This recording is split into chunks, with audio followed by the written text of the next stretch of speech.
We're out here camping. Brought out some of the Civivis to take a look at. Let's take a look at some of these wood-handled options. These are definitely favorites.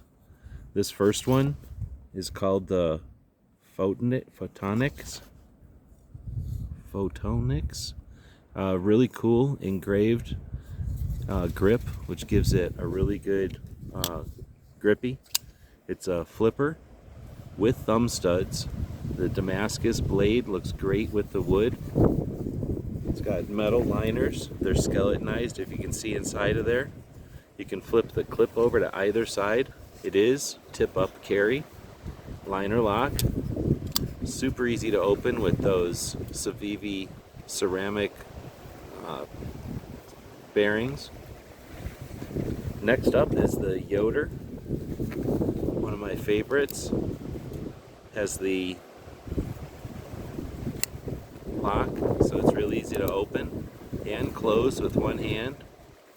Has a lanyard hole at the back here. You can flip the clip to either side, and it's tip-up carry. Really dig the wood with that Damascus blade.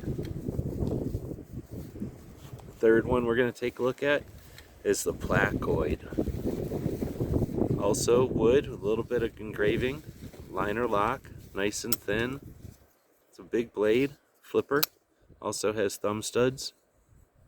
You can flip that clip to either side. Tip up carry. Again, place on the back here, place to put your lanyard on the back here. Really cool with that Damascus wood combo. That's 3 of the wooden knives from CIVIVI. Hope this helps.